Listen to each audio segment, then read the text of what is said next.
Welcome to A Balanced Approach to Business Growth. This is your playlist for top tips, insights, and strategies to help you grow your business your way. Here you'll find actionable advice to help you simplify your approach, refocus on what truly matters, and make real progress in your business. As a business coach, I'm passionate about helping ambitious business owners just like you bridge the gap between where you are and where you want to be. Whether you are a solopreneur, growing a team, or somewhere in between, this playlist is your resource, almost couldn't say that, for turning ideas into outcomes without sacrificing your happiness. Now, today, I want to talk about something really small because so far this quarter, I've been talking about optimizing. So, optimizing what you already do, making the most of what you already do. But today I want to talk about the small tweaks that have a big impact. And here is why. One, I need this to be a pretty quick video because I have come down with COVID. I have said it quietly. No, it is not 2020 or 2021. It is 2025. And here I am, not feeling my sparkliest self. But I still wanted to share something with you that might help, especially if you're juggling a lot right now. So I've got COVID, my husband's still recovering from a hip replacement, and it's Easter school holidays. But, we just keep going. So today, I guess it's efficiency versus growth. But as I said, not in a big business strategy kind of way. I want to talk about the small, quiet things we can do that make a big difference over time. Because sometimes doing more with what you already have doesn't mean working harder. In fact, it rarely ever does. It's about finding the small ways that you can smooth out your business. And in fact, thinking about it in my fuddled brain right there, this is what it's all about. Smoothing your business, enabling it to work more efficiently for you.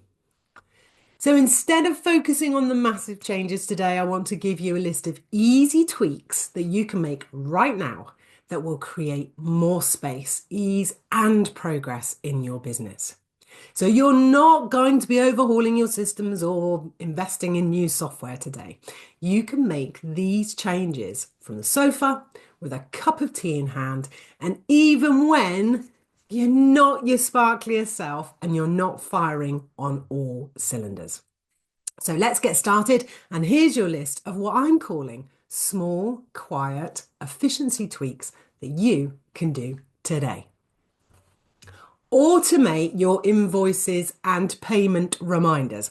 Now, I am somewhat laughing here because it's only recently that I have taken to creating recurring invoices. I don't know. Why didn't I do that before? I've only been in business 13 years because sometimes we don't see the small things that we can do. So can you automate or create repeating invoices? Because I went to create some invoices the other week. They were all done. One job ticked off my list.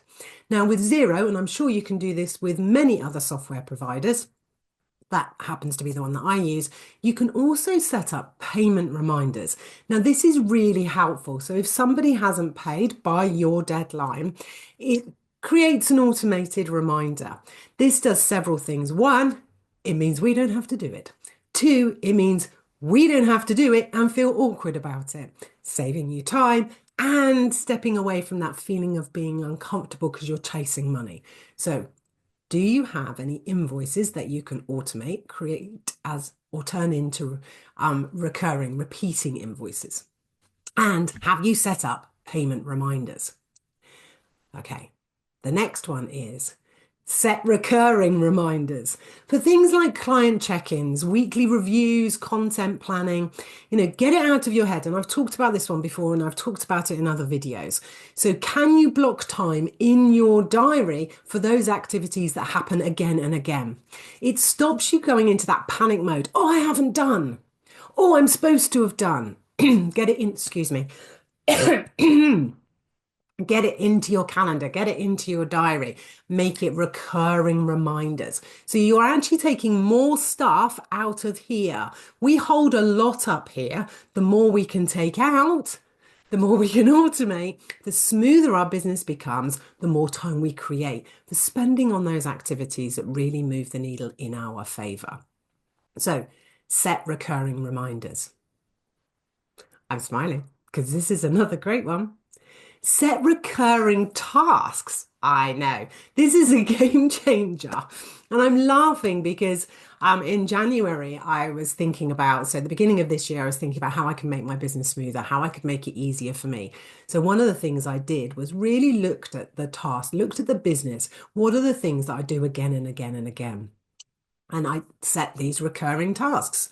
Now, some of these are larger tasks, so things that I might do on a quarterly basis, but it ensures they're not forgotten because they're still important pieces of the puzzle. So those particularly around my website optimization, for example, making sure that Google knows where I am, it knows what I'm doing. So it's for those things that pop up weekly or monthly or quarterly. Set them up to repeat in your task manager so you remember them. And I've definitely talked about this next one before. So create a recurring meeting with yourself. Now, you might want to do this weekly. So at the end of the week, just to check in, what have I done? What do I need to reschedule, reprioritize? You might want to do this monthly or quarterly. But block that time out in your diary. Be the CEO of your business and have a meeting with yourself. Or if you have a small team, who are the key people that you need to bring together? And when I talk about a small team, that might be a team that you employ, or it could be your outsourced team. So how often do you need to get together? A quick tip here, actually, particularly if you're going to have that meeting with your team. Remember, your team could be employed or it could be outsourced. Set yourself an agenda. This is going to be the agenda every time. It'll keep you focused and it'll keep the meetings really succinct and short. Use email templates. These are for the things that you say over and over again. I've recently created a whole load of email templates, but also some DMs. So what are the things that I continuously say? Actually, let's have a lovely bank of these so I can just do a cut and paste. So it might be, thanks for booking, here's your next step. Those kind of things that you say again and again. Start to notice how you start a conversation in the DMs on LinkedIn, for example, or on Instagram. You'll probably find you're repeating yourself. Okay, I just noticed that I'm talking really fast. I apologize, but I want to get through this without a major coughing fit and with all the energy that I've brought so far. Batch schedule your social posts. Now, I've written on my notes here, spend 30 minutes a week. You might need more than 30 minutes a week. But here's the thing. So LinkedIn is my main primary platform. Come and find me. So what I tend to do is I draft those in advance, 1 week in advance. Now, sometimes I can schedule those. Sometimes I like to hold back a bit. What I will say to you is if you are drafting them in advance and if you are scheduling them in advance, and I'm talking here about LinkedIn, and this is how 98% of the time it works, it means that I then spend valuable time on the platform. I'm not trying to think about what to post. I'm not trying to find time to write a post. I'm not posting something at 5:45 because I've forgotten for the day. It means the post will come out and then I can drop in 2, 3 times a day, depending. And you might be thinking that's a lot, but honestly, I have some really quick, easy ways to touch base and keep in touch with that platform that doesn't eat into my day. But it means that I'm showing up to engage, to connect, to start conversations, not to simply post and run because I've got a whole load of other stuff to do. So if you're using social media, is there a way that you can start to batch the content writing and the scheduling? It really does create more time in your diary for you to spend time on the activities that, really move your business forward, or for spending with your clients, or for doing something else completely. But also it helps stop that "what should I post" drama. This is a great little tip and something that I have started to do. So pin your frequently used tabs in your browser. Okay, I've been doing that for ages. What I've now started to do is I've started to actually put the URLs into an Excel spreadsheet. I have some on a Google spreadsheet. That's a long story. I'll explain that another time. Um, so while I had them pinned, the browsers that I go to regularly, that was really useful. Then I started to get lots and lots and lots. So that didn't feel quite so time efficient or such a great way of working. But by having a spreadsheet where it actually says, what these things are for. So it might be social media and engaging. So having all the links there.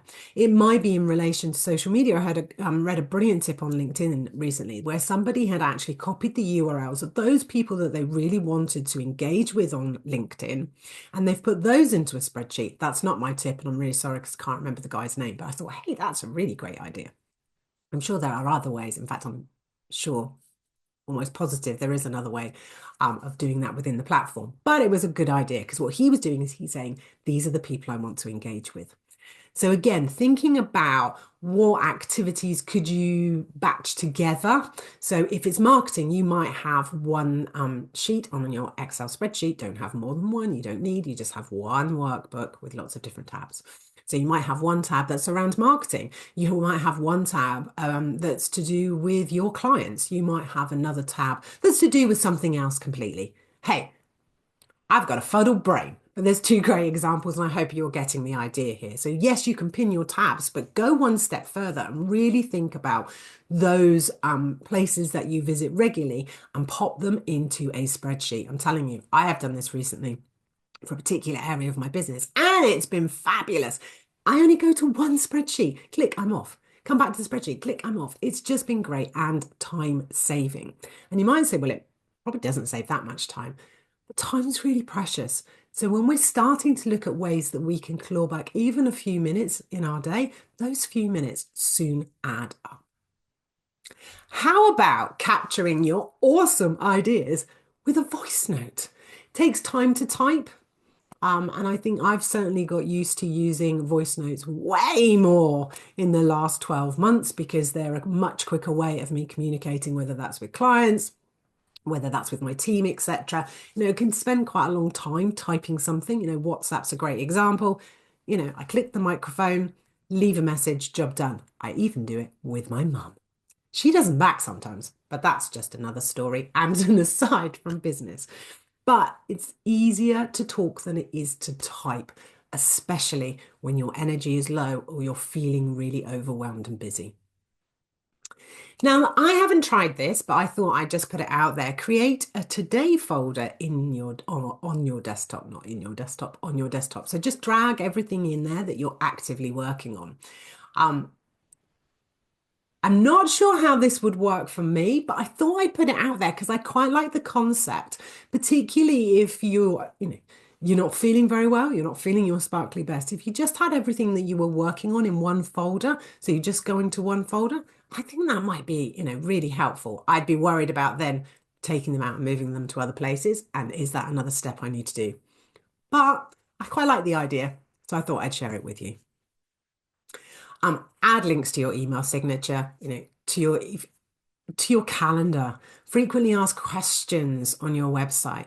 Really think about how you can use your email signature either to promote your business, to encourage someone to book a call. What call to actions can you have on it? Then update your email signature to your quarterly recurring tasks. That's what I do. One last thing for you, declutter your phone home screen. Now, I have a really clear home screen because I don't like to see lots of apps. It makes me feel really overwhelmed.